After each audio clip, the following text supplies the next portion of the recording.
We're reaching the end of a console generation. Development teams are pushing current gen hardware to the limits, and the level of technological accomplishment we're seeing is frankly remarkable. The highlights of any typical console era usually revolve around first-party titles and their individual achievements for a specific console, but sometimes a multi-platform technology emerges that is truly exceptional.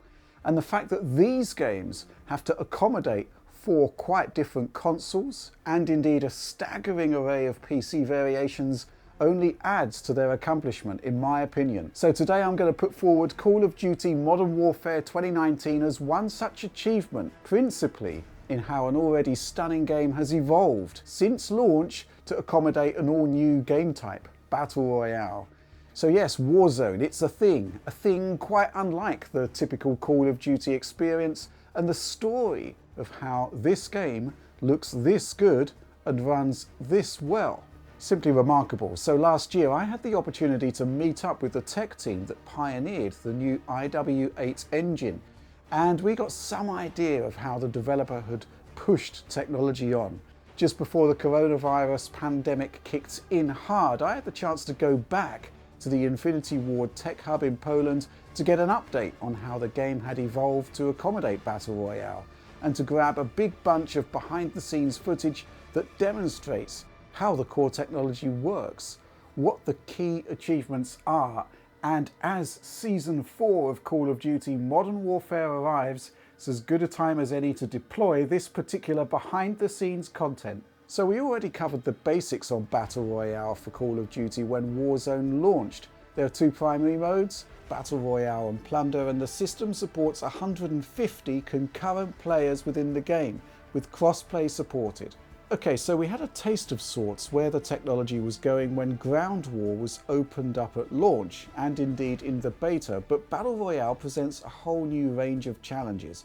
Yes, we already saw Call of Duty deliver a Battle Royale experience with 2018's Blackout, but aside from some initial tech sharing with Treyarch's super terrain technology, and we talked about that in a behind-the-scenes video back in the day, well, essentially Warzone was built independently, and at this point, IW8 is something quite different from the engine that powers Blackout. And being Battle Royale, being so big, well, that presented some serious challenges. While typically gameplay only sees a handful of players on screen at any one point, this is a system that's built to scale. According to Infinity Ward, there are legitimate cases where between 50 to 100 players can be on screen simultaneously. Not only that, the sheer scale of the map itself represents a significant challenge. Effectively, Call of Duty, a game that is defined by running at 60 frames per second, has to transition to the kind of scale and systems required for an open world type experience. And yet historically that's 30 frames per second territory, sometimes a wobbly 30 FPS at that. The design objectives are onerous then. The aim was to create a Battle Royale map that had the same level of fidelity and detail as the core multiplayer maps in Modern Warfare 2019. And that's actually just the start of the story. The multiplayer maps themselves are, well, they essentially are the Battle Royale map. They always have been. So when artists design and refine their core MP maps, they do so within the canvas of the overall Battle Royale map. So this means several things. First of all, the Warzone map is the largest playable area ever in the history of the Call of Duty franchise. Its basic structure is derived from satellite data. It's shrunk down to a certain extent, but its geography mirrors the landmarks and setup of a real city. And just the downtown section itself comprises of 6 individual districts.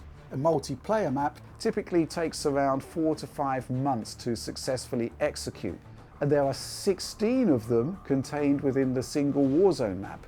And that's before we factor in the connective areas of the map between those major blocks. There's also some interesting continuity too. So if you've been playing Call of Duty, you'll note that there's been a consistent narrative emerging, and that spans across game modes. So the upshot of this is that not only are the multiplayer modes contained within Warzone, if the content changes as we move between seasons, that content change will be reflected across all modes of the game. In this comparison here, I'm traversing the quarry area, both in Ground War and Warzone. There are no differences here because it is the exact same content, the exact same map design. I also like the way that Infinity Ward taps into their own heritage.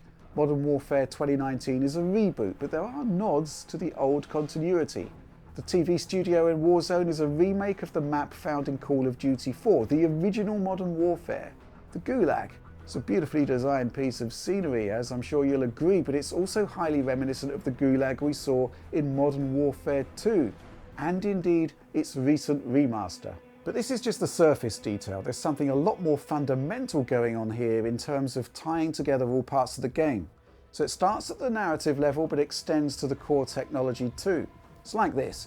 Call of Duty, campaign and multiplayer historically would be two separate programs, two separate executables. By that, we can infer that code there would be optimized for the tasks at hand. Modern Warfare 2019 is very different. It's the same code powering all modes of the game.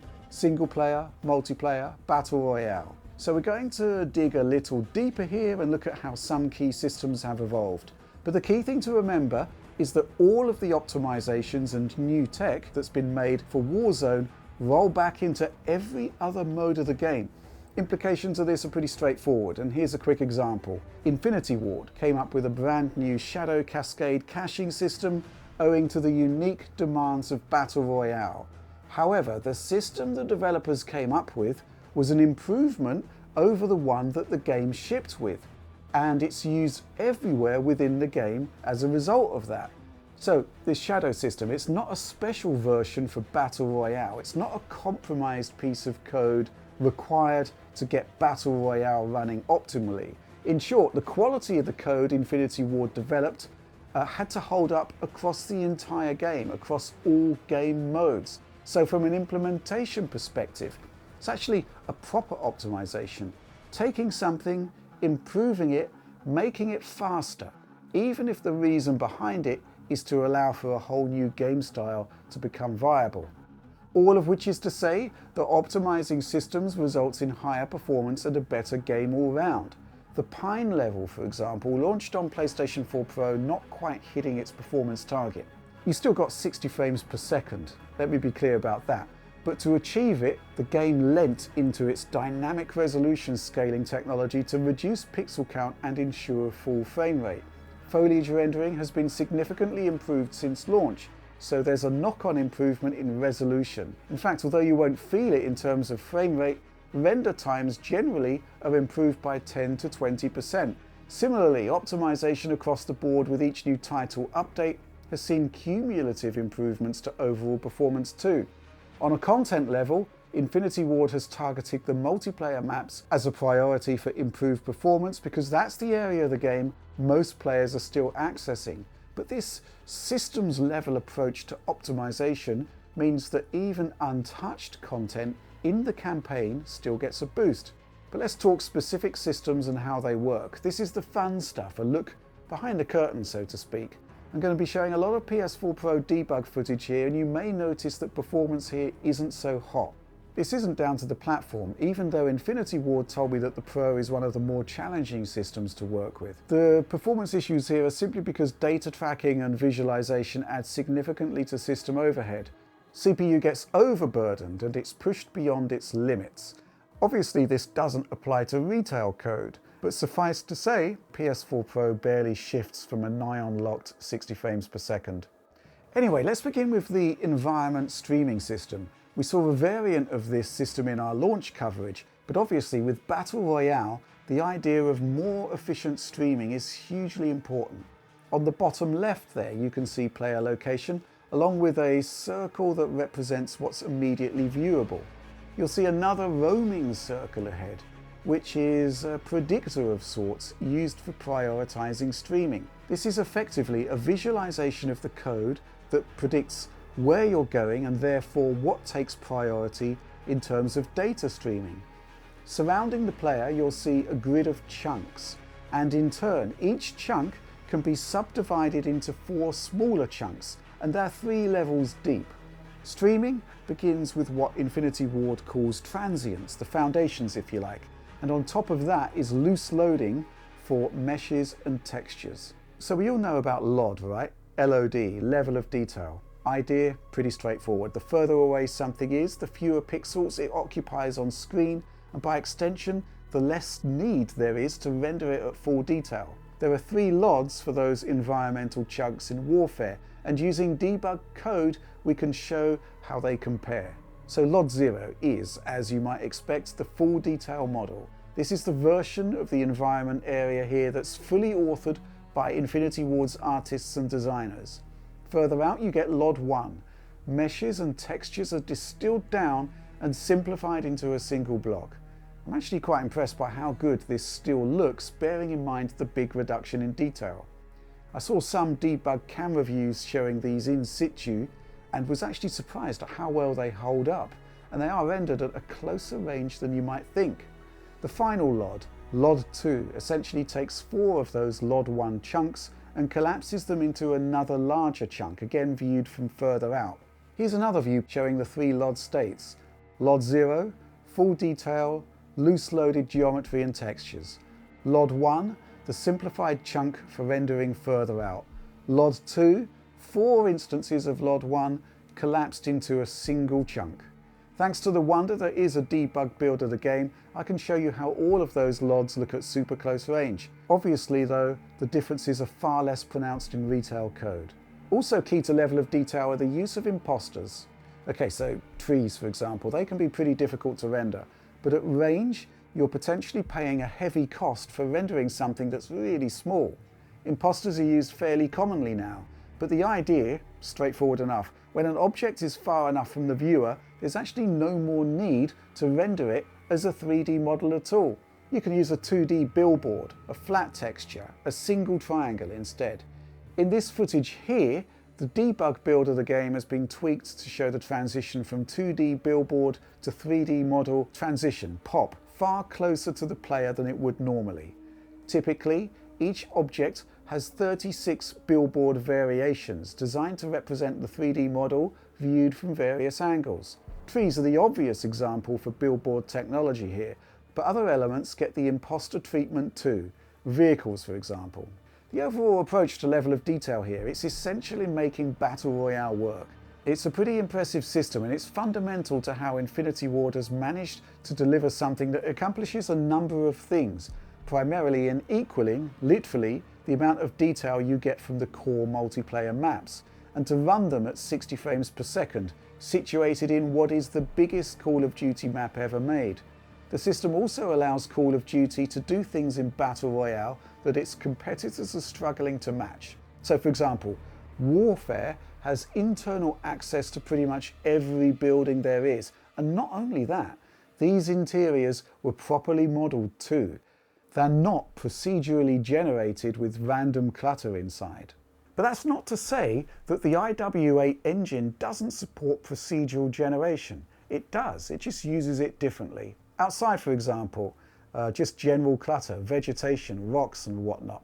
These are generated on the fly. In fact, pretty much everything that doesn't impact collision detection is procedurally generated, and the nature of what you get depends on the surrounding biome. So I say procedurally generated and not randomly generated. The same seed variable is used for all players on all systems, so vegetation position is identical across all clients. It may add to processing time, but it saves significantly on storage. Infinity Ward reckons it saves around 5 to 6 gigs of data. More instrumental to actual performance is the shadow map caching system I talked about earlier. Okay, so let's go back to the environment streaming system and the notion of chunks of location data streaming in and out of memory. The thing is that shadows cast by the sun aren't really compatible with this system. Imagine the sun quite low in the sky hitting a tall building. The shadow cast by that building wouldn't just present in that one specific chunk. In theory, it could persist across the entire length of the map. Now, the angle of the sun in the sky can be tweaked by the developer, perhaps to improve performance, but the bottom line is that a separate system is required, so Infinity Ward built a bespoke shadow map caching system. First of all, bitmaps aren't used. Shadow maps are compressed using something known as wavelet technology. It's actually used in video encoding. This allows for compression ratios of around 10:1 in complex areas, shadows on trees, foliage and the like. On the flip side, in flat areas, shadow map data compression can be anything up to 10,000:1. Typically though, the ratio is somewhere in the middle. At the basic level, the caching system brings in the most efficient shadow map based on the view frustum, with the level of detail system used. You can get an idea of how shadows stream in and out of memory based on the visualization provided by the debug build here. The streaming system itself is a CPU-efficient caching system with a prefetcher, a predictor, the pools, the segmentation. What Infinity Ward has done here is to build a system that actually has a lot of commonalities with the building blocks used in actual CPU caching systems. Here you can see a more localized view of the caching system at work. Okay, so interesting stuff, but what's the gain for the developer and for the end user? Well, going back to launch, the closest thing we had to Battle Royale was Ground War. And in Ground War, the game could be CPU limited because shadow caching was suboptimal. This is quite significant actually, because historically Call of Duty on consoles hasn't really been CPU bound. Anyway, the point is that this caching system isn't warfare specific. It rolls out to every other game mode, and the upshot of it is that it's now highly unlikely that you'll hit a CPU limit in Ground War. It's interesting to note, looking at how the caching system works, that the entire thing is based on spacing out the whole caching procedure over time. It couldn't be done in a single frame, and new data isn't needed in a single frame. The caching system works over time. And here's a quick look at Warfare's secondary shadow system, which deals with spotlights as opposed to the sun. Moving into a warehouse building, light sources are very different to the exterior. Again, you can see how the caching system works here. There are 64 slots of pre-filtered shadow maps with 8 shadow updates per frame. Again, it's not really a system that runs on a per frame basis, and it doesn't really need to. So let's put everything together. This is a 4K video. Most of the content you've seen has been running in the 4K output mode of the PlayStation 4 Pro. But here we're looking at head-to-head footage of the exact same action playing out on both Xbox One X and PS4 Pro. It's not that often that we can get this exact like-for-like comparison footage and performance analysis, but the spectator system allows for exactly that. So yeah, Warzone has improved over time. Xbox One X has benefited from an optimization push, and while it's still dropping frames where PlayStation 4 Pro does not, the gap seems reduced compared to our initial analysis. PS4 seems to render out mostly at 1528p versus 2160p on Xbox One X, both using dynamic resolution scaling on the horizontal axis. End result, a clearer image on the X, but Pro still holds up overall and has that small performance advantage. Interestingly, Infinity Ward does rank the Pro as the most challenging of the 4 current-gen consoles that Call of Duty is available for. Put simply, the expectation from the user base is for 4K video output, but Sony only gifts developers an extra 512 megabytes of RAM to play with. Meanwhile, the boost on Xbox One X is 4 gigabytes in total, 8 times as much extra memory compared to the vanilla consoles. So yes, you get extra resolution partly as a consequence of this on the X, but also the streaming systems I've talked about in this video have much more RAM to work with. So remember the grid system there, populating with new chunks and new LODs. Xbox One X should operate more effectively, particularly when looking out over long distances. Interesting admission from Infinity Ward there, but certainly based on our head-to-head footage, it's really difficult to see any kind of difference. There is still some pop-in and pop-in on shadow maps sometimes, and having looked over the video quite closely, I don't really see Xbox resolving any quicker than PlayStation. Sometimes the reverse is true actually. Interesting stuff.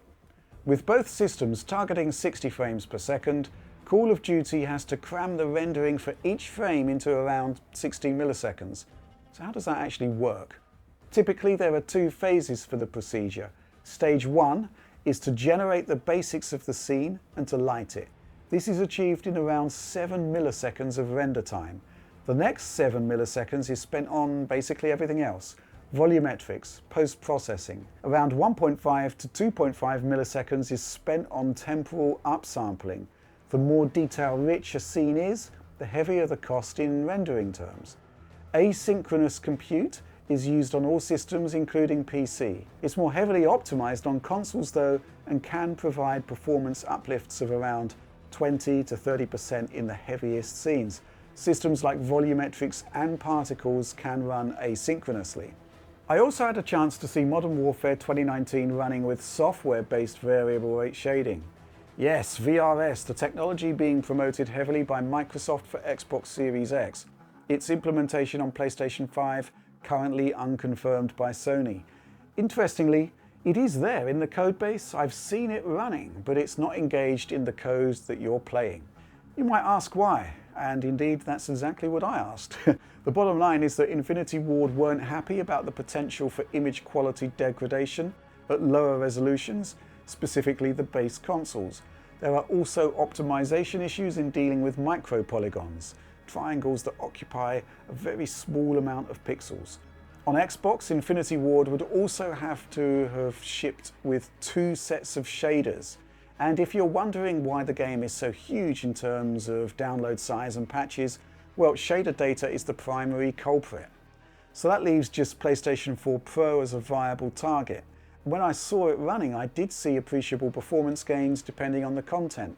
And at 1528p, image quality degradation was minimal and the chances of micro triangle issues are also reduced. But rolling out a major rendering system for just one console, fundamentally, PlayStation 4 Pro runs great as is.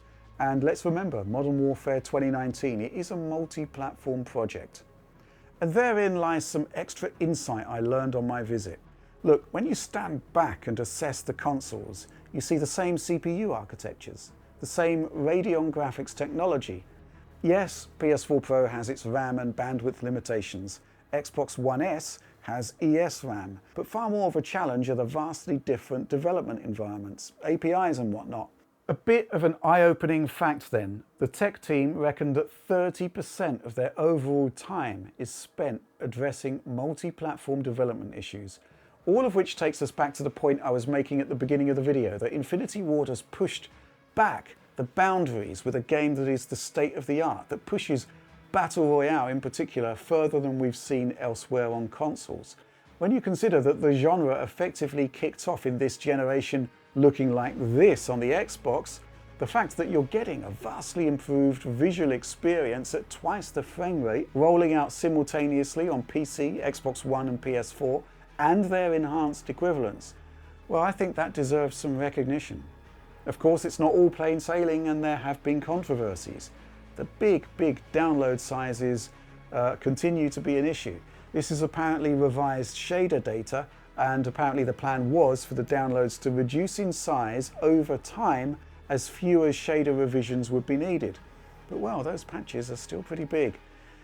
Cheating has been an issue as well, obviously, but there have been some positive moves to address this. Tying accounts to cell phones has been transformative. Massing cheaters together in their own servers was also an amusing touch. But I think I'll leave you with a pretty interesting tweak Infinity Ward made to address camping, or rather sniping under cover of darkness, specifically in shadows. So the game shipped like this, with players able to cloak themselves in shadow, whip out their sniper rifles and basically take out other players pretty much completely unseen. So here's what Infinity Ward did to address this. It's an adaptive contrast filter. So here's a player taking advantage of the shadows here, and here's how he looks when adaptive contrast is enabled.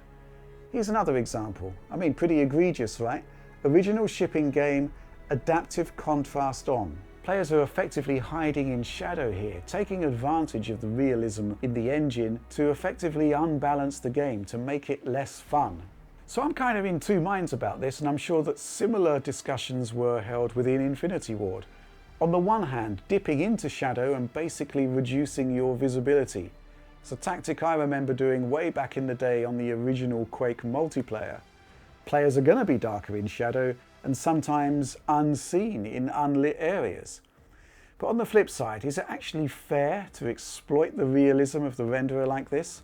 Ultimately, Infinity Ward decided that it simply wasn't much fun, and that's why adaptive contrast was added, producing results like this. So anyway, that's it. that's the video. I'd like to thank Infinity Ward for throwing their doors open and giving us this fascinating look at the technology behind what I think is one of the most impressive games of 2019. Warzone continues to evolve and improve, and by extension, the whole game does too. And I guess the question I have is pretty simple. If this is what a multi-platform developer can achieve on current-gen machines, what happens with next-gen? So development duties for the next Call of Duty shift to Treyarch. You'd expect a Black Ops game that straddles the generation, but looking at IW8, the engine used in Warzone, it's an engine that's taken 6 years to develop, and I'm sure we'll be seeing it again, refined and improved to take advantage of the next-gen consoles. But that's all from me for now. As usual, please do like, subscribe, share, and indeed ring the bell there so you'll get informed whenever new Digital Foundry videos drop. The DF Patreon. YouTube can hit image quality pretty hard, and by supporting the team more directly, you'll gain access to years worth of pristine quality video downloads. But that's it. That's all I've got for you. Thanks for watching this one, and I'll see you soon in the next.